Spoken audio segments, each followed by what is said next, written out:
Hello. So, in the continuation of the first lecture, we will discuss the content of the education. आप लोग आवाज मेरी पा रहे हैं? ठीक, तो जरा आप स्लाइड को भी देखते रहिए। कंटेंट ऑफ एजुकेशन में पहला है कि हम सेल्फ को किस तरह से एजुकेट करेंगे। तो हमारा आता है कि जैसे सेल्फ से मेरा मतलब है यहाँ पर कॉन्शियसनेस, क्योंकि जानते हैं कि कॉन्शियसनेस की जो प्रॉपर्टी है वो happiness with continuation. Self happiness को लाइक करता है और वो हैप्पीनेस कंटिन्यूटी के साथ हो, ऐसा नहीं कि डिसकंटिन्यू हो, टाइम टू टाइम हो, ऐसा नहीं। तो हमारा एजुकेशन सिस्टम हमारे सेल्फ को डेवलप करे, यह सेल्फ का डेवलपमेंट किस तरह से हो पाएगा, इस चीज का हमको ध्यान रखना पड़ता है। तो देखिए, जैसे कि सबसे पहली बात आती है कि मैं कौन हूँ। इस मैं कौन हूँ इस प्रश्न को अगर आपसे पूछा जाए तो अपने सेल्फ को किस तरह से आप परिभाषित कर सकते हैं। हम इसका एग्जाम्पल लेते हैं। जैसे आप आयरन का टुकड़ा लें और उस आयरन के टुकड़े से आप एक रिंग बना लें, एक जो चेयर बना लें, एक टेबल बना लें, एक बैठने के लिए एक सीट बना लें, बहुत सारी चीज उससे बना सकते हैं। लेकिन उसका स्ट्रक्चर अलग अलग होते हुए भी बेसिकली वो जो है आयरन ही होता है। तो अगर हम आयरन को रिंग के रूप में देखेंगे, आयरन को हम फर्नीचर के रूप में देखेंगे, तो उसका जो मूल तत्व है वह आयरन है, लेकिन उसका जो स्वरूप है वह भिन्न भिन्न है। इसी तरह से हम कौन हैं? क्या आप एक विद्यार्थी हैं? क्या आप एक टेक्नोक्रेट हैं, मैकेनिकल टेक्निकल स्टूडेंट हैं? आप किसी पद पर हैं, पदासीन हैं? आप इस युवावस्था में हैं, इसके पहले आप जो है बाल्यावस्था में थे, फिर प्रौढ़ावस्था, फिर हमारा उम्र बढ़ता है और हम वृद्धावस्था में आते हैं। लेकिन हम उसमें हमेशा कंटिन्यू होते हैं और वह जो कंटिन्यू फैक्टर है वही हमारे मैं को इंगित करता है। अर्थात हमारे अंदर अगर राइट डिसीजन लेने का राइट अंडरस्टैंडिंग डेवलप हो गया तो राइट अंडरस्टैंडिंग ही हमारे मैं को डिफाइन करता है। तो ये हमारा ब्रीफ में हम यहाँ पर करेंगे, लंबा अध्याय है, कभी और बात करेंगे हम लोग कि मैं कौन हूँ। इसको जानने के लिए हमें अपने राइट अंडरस्टैंडिंग को समझना पड़ेगा, क्योंकि न तो हम केवल शरीर हैं, न तो केवल सेल्फ हैं। आपका नाम है राम श्याम मोहन, यह शरीर का पहचान है। शरीर छूट जाएगी तो शरीर का पहचान उस नाम के साथ रहता है, लेकिन जो कॉन्शियसनेस है वह किसी ब्रॉड फोर्स का एक पार्ट्स होता है और वह पार्ट्स ही हमारे बीच में एक सेल्फ के रूप में विकसित होता है। दूसरा है बिहेवियर ऑफ एजुकेशन।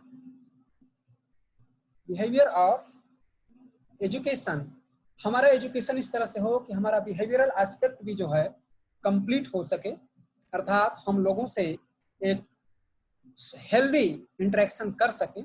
जिस तरह से हम किसी दूसरे के द्वारा किए गए व्यवहार को, कंडक्ट को हेल्दी चाहते हैं, उसी तरह से हमारा भी कंडक्ट, हमारा भी रोल जो है किसी दूसरे के लिए उसी तरह से हेल्दी हो। अर्थात हम अपने समाज में, अपने परिवार में, अपने सेल्फ के लेवल पर एक हेल्दी एटमॉस्फेयर को बना सकें और हेल्दी एटमॉस्फेयर के साथ जीवन यापन कर सकें। और थर्ड है हेल्थ एजुकेशन, अर्थात हम भोजन लेने के बाद जो कुछ भी हमारा शारीरिक व्यायाम है वो शारीरिक व्यायाम भी बहुत आवश्यक है। तो कौन सा व्यायाम हमको चाहिए, किस समय चाहिए, किस तरह से हमको करना चाहिए, ये भी हमारे व्यक्तित्व को निखारने में अपना योगदान देता है। अर्थात आहार के बाद विहार और विहार के बाद व्यायाम, आहार विहार व्यायाम अपने शरीर को कंटिन्यू फंक्शन में रखने के लिए, प्रॉपर फंक्शन में रखने के लिए हमें व्यायाम की भी आवश्यकता पड़ती है।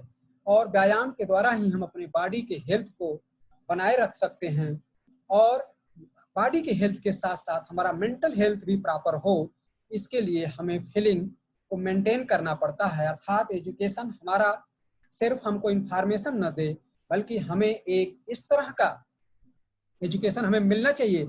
और ये वाजिब बात है कि हमें एजुकेशन दिया जाना चाहिए। सिर्फ डॉक्टर के पास जाने के लिए हमारा हेल्थ नहीं है, हम अपने हेल्थ का केयर बहुत हद तक स्वतः कर सकें, इस चीज की भी जानकारी फंडामेंटल रूप से, मौलिक रूप से हमें होनी चाहिए कि हर चीज का समाधान सिर्फ डॉक्टर हो, फिजिशियन हो, वैद्य है, ऐसी बात नहीं है। हर स्टूडेंट, हर व्यक्ति समाज का अपने स्वास्थ्य के विषय में मौलिक चीजों को जाने और उस स्वास्थ्य को बनाए रखने में उसका जो हेल्थ है वह किस तरह से व्यायाम पर निर्भर करता है, उसके लिए कौन सा हम व्यायाम दें, उसमें हमारा कौन सा व्यायाम हमारे लिए हेल्पफुल है। आप इस स्लाइड को देखिए, इसमें आपको कोई एक्सटेंस के आधार पर हम देख सकते हैं ब्रीफ में कि हमारा जो यूनिट है वह नेचर के साथ भी जुड़ा हुआ है। तो हमारा नेचर के साथ जुड़ाव किस तरह से होगा और इसको हम किस तरह से अपने आप में मेंटेन कर सकते हैं, इसका एक सिग्निफिकेंस भी हमारे साथ व्यवहार के रूप में होना चाहिए कि हम कौन सा विषय किस आधार पर पढ़ें, जिससे कि हमारे लिए हर तरह का हर आयाम जो हमारा विकसित हो सके। और पांचवा आयाम है इसका इस तरह से कि हमारा यूटिलाइजेशन और राइट प्रोडक्शन। हम with rest of the nature के साथ, रॉ मटेरियल के साथ कौन सा फंक्शन करेंगे, किस रूप में करेंगे, जिससे कि फिजिकल फैसिलिटीज को हम प्रोड्यूस कर सकें और उस फिजिकल फैसिलिटीज के द्वारा हम अपने समाज को, हम अपने परिवार को, अपने राष्ट्र को, अपने विश्व समुदाय को, अपने नेचर को किस तरह से हम अपने कंट्रीब्यूशन को दे सकें। हम परमाणु ऊर्जा का उपयोग अपने वर्कशॉप को चलाने के लिए, मैनकाइंड को संपन्न करने के लिए करें। परमाणु ऊर्जा का उपयोग हम न्यूक्लियर वेपन के रूप में, परमाणु औजार के रूप में अपने ही मानव समाज के लिए, अपने ही प्रकृति को नष्ट विनष्ट करने के लिए न करें। यह हमारे एजुकेशन के द्वारा हमें कमिट कराया जाना चाहिए। हमें यह बात का संज्ञान होना चाहिए कि हमारा ये जो नेचर है वो हम सबका प्रोटेक्टिव है। आज आप उदाहरण के तौर पर देख सकते हैं कि अगर आप कोई भी एक चीज किसी एक जगह जो है डिसऑर्डर में पैदा करते हैं तो उसका इफेक्ट आप पाते हैं कि पूरा विश्व समुदाय झेल रहा है। तो हमारा प्रोडक्शन भी जो है इस आधार पर निर्धारित होना चाहिए कि हम नेचर के साथ किस तरह से बिहेव करें कि जो प्रोडक्ट हमें मिले वह पूर्णतया हमारे लिए बेनिफिशियल हो। नेक्स्ट पॉइंट है कि हम पार्टिसिपेशन का रोल, हमारा एस्पेक्ट ऑफ द पार्टिसिपेशन। आप सिर्फ सेल्फ सेंटर्ड हो जाएं ऐसा नहीं है, आप समाज में अपने आप को समाहित कर सकें, समाज की समस्या को आप देख सकें, अपने कंट्रीब्यूशन को दे सकें और दूसरे के कंट्रीब्यूशन को ले सकें। मित्रवत भाव से, सहृदयता से हम लोगों के साथ बिहेव करना, पार्टिसिपेट करना भी हमारे एजुकेशन का एक पार्ट है। हम निश्चित रूप से बहुत बड़ा एजुकेशन ले लिए, लेकिन हमारा पार्टिसिपेशन और इंटरेक्शन अगर प्रॉपर नहीं है तो उससे हमारा बहुत समुदाय जो है, बहुत सराउंडिंग हमारा वेल मैनर फॉर्म में बेनिफिटेड नहीं हो पाता है। तो निश्चित रूप से हमारा एक दायित्व बनता है, एजुकेशन का भी दायित्व बनता है, एजुकेशन में लगे हुए लोगों का दायित्व बनता है कि हमें इस तरह से डेकोरेट किया जाए कि हमारा जो प्रोडक्ट आए स्टूडेंट के रूप में वह अपने रोल को पूरे समाज में पार्टिसिपेट कर सके, समाज के द्वारा निर्धारित मानक को ले मान सके और अपने कंट्रीब्यूशन को दे सके। तो इस तरह से लास्ट पॉइंट है education of the special care. देखिए, special care in the sense कि आप अपने व्यक्तित्व के द्वारा, अपने दायरे में रहकर, अपने लिमिट में रहकर, अपने बाउंड्री में रह करके किसी व्यक्ति को किस तरह से हेल्प दे सकते हैं। आप अपने ज्ञान विज्ञान से, अपने आप व्यक्तित्व से, आप अपने चरित्र से, अपने कंडक्ट से, अपने कौशल से किसी भी आवश्यकता महसूस करने वाले व्यक्ति को हम किस तरह से हेल्प दे सकते हैं। यह स्पेशल केयर के अंतर्गत आता है कि हम किसी दूसरे का भी ध्यान रखें, सिर्फ अपना ही ध्यान न रखें।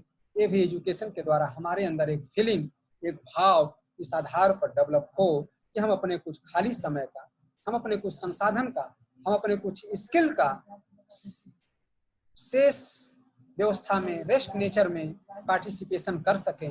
हम प्लांट को भी केयर कर सकें, हम एनिमल को भी केयर कर सकें, हम ह्यूमन काइंड को भी केयर कर सकें। अपने परिवार को केयर कर सकें, अपने समाज को केयर कर सकें, अर्थात अपने व्यक्तित्व से आपका जो रिफ्लेक्शन हो वो ऑल सराउंडिंग हो, वह सृजनशील हो, वह क्रिएटिव हो, वह वेलफेयर ऑफ द सोसाइटी हो। इस तरह से यह स्पेशल केयर का एक आयाम हमारे कंटेंट में रखा गया है और इस कंटेंट में रखे हुए एजुकेशन को हम अपने सिस्टम के द्वारा हर लोग तक पहुंचाने का प्रयास करें और इस सिस्टम में किसी प्रकार का कोई बायसिंग न हो। और बेसिक बात यहाँ पर यह है कि हमारी जो लर्निंग हो वह डूइंग के आधार पर हो, सिर्फ इंफॉर्मेटिव न हो। हमारा लर्निंग अगर डूइंग के आधार पर है तो निश्चित रूप से हमारा सिस्टम सपोर्टिव है और हम इससे अपने को इनरिच कर सकते हैं, आने वाले जनरेशन को इनरिच कर सकते हैं। अर्थात प्रैक्टिकल डिपेंडेंट हम अपने एजुकेशन को आगे को प्रोसीड करें।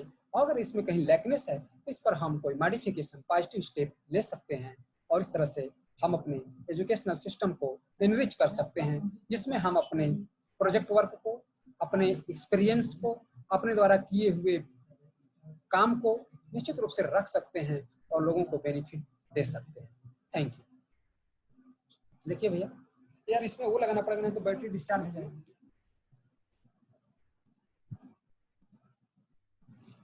चार्ज हो गया, 2-4 क्लास हो गया। कितना बनाएंगे?